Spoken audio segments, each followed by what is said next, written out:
এতগুলো কুরকুরে কিনে দেওয়ার জন্য। আচ্ছা ঠিক আছে, এখন বাড়িতে চল। বাবা, আমাকেও অনেকগুলো কুরকুরে কিনে দেবে? আচ্ছা দিদি, এখানে একটু দাঁড়ান তো। এই কুরকুরেগুলো এইভাবে দেখিয়ে দেখিয়ে নিয়ে যাওয়ার কি আছে? আমার মেয়েটা দেখে তো বায়না করা শুরু করে দিল। কেন ভাই? আমি আমার ছেলেকে কিনে দেবো, সেটা লুকিয়ে হোক বা সদর হোক সেটা আমি বুঝবো। বাবা, আমি কিছু জানি না, আমাকেও কুরকুরে কিনে দাও। দেখেছেন, আমার মেয়েটাও বায়না করছে, এই জন্যই তো বললাম লুকাতে।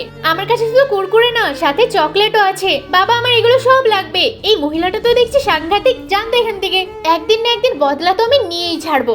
ভাই একটু দাঁড়াও দাঁড়াও, এই ফুটবলটা আমাকে একটু দেবে? আমার মেয়েকে একটুখানি দিতাম, দিয়ে তোমাদেরকে দিয়ে দেবো। আচ্ছা, আমরা তাহলে সামনে দাঁড়িয়ে থাকছি। মনা, চল, এখানে আমরা ফুটবল খেলবো। তুই ধরে রাখ, আমি ওই জায়গায় যাচ্ছি। ঠিক আছে বাবা, তুমি সামনে দাঁড়িয়ে থাকো।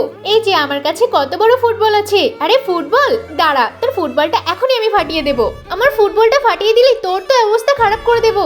এই আমাদের ফুটবল ফাটিয়ে দিল। ভাই, এই ফুটবলের জন্য আমাকে 500 টাকা দিতে হবে। আমার মেয়ে তো ফাটায়নি, ছেলেটা ফাটিয়েছে। ওসব আমি জানি না, তোমাকেই দিতে হবে। কি একটা জ্বালাই পড়ে গেলাম, টাকা বাঁচাতে গিয়ে আরো উল্টে টাকা খরচ হয়ে গেল।